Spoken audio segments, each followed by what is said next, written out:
Baik, halo semuanya, balik lagi bareng saya Cecep. Dan hari ini saya mau sharing tentang pengalaman pribadi setelah 1 tahun menggunakan keyboard ini nih.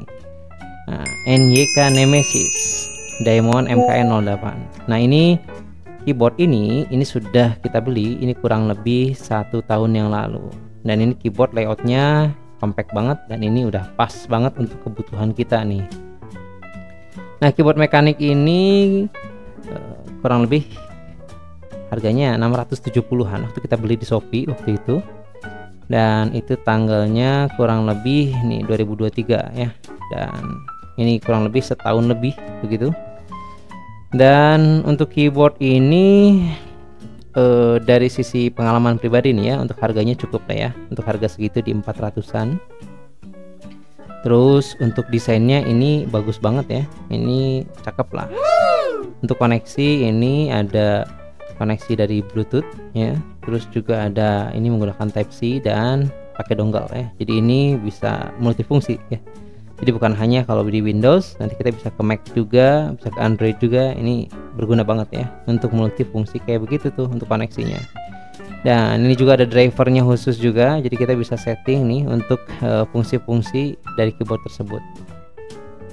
Oke, dan ini ya sangat puas banget lah. Ini termasuk salah satu keyboard terbaik yang kita punya begitu ya. Ini paling nyaman banget di kantor kita begitu ya. Nah, ini cuman masalahnya nih, ini setelah 1 tahun lebih kita pakai, ini keyboard ini kadang suka error ya, ngetik sendiri dia. Nah, jadi semua yang kita nggak tugasin untuk ketik, dia ketik ya. Dia ngetik otomatis kayak ada jinnya begitu ya. Nah, kadang-kadang juga ini keyboard ini nggak kedeteksi sama Bluetooth begitu ya.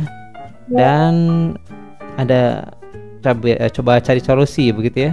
Coba cari ke sana sini dan kita coba googling, dan YouTube juga kita coba cek gitu ya. Dan di sana katanya disuruh dibersihkan ya, dicopot, dipasang dan sebagainya.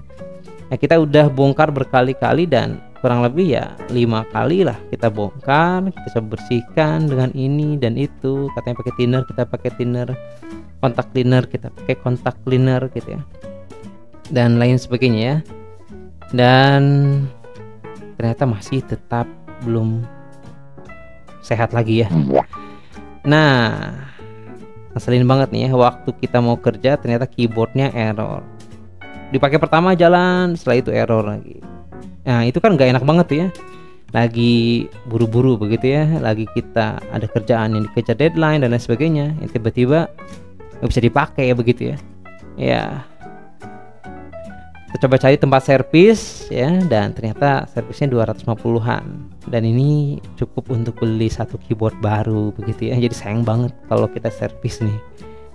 Jadi akhirnya kita nggak coba servis begitu ya. Dan ini kejutannya setelah dibongkar, ini PCB-nya ini pakai PCB 68 ya.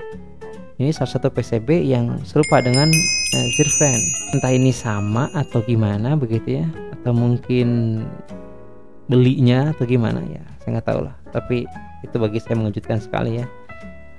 Nah, untuk kelebihannya sekali lagi ini tetap ada ya. Jadi kelebihannya tadi dari sisi kualitas fluidnya ini enak banget ya. Layoutnya udah pas, nyaman, nggak terlalu ngabisin ruang ya. Ini pas banget. Kualitas knobnya juga itu enak ya. Cukup lah ya, cukup ya. Jadi ini memang enak banget. Nah, untuk kesimpulannya sebetulnya worth it untuk di awal, tapi untuk long term atau jangka panjang ini nggak banget begitu ya. Siap-siap kecewaan ya.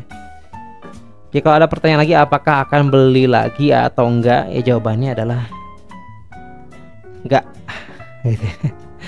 Nah, buat kalian yang pernah pakai keyboard ini atau punya pengalaman mirip, nanti boleh share di kolom komentar di bawah ini. Dan jangan lupa like, subscribe, dan komen. Terima kasih, mohon maaf pada kesilapan. Bye bye.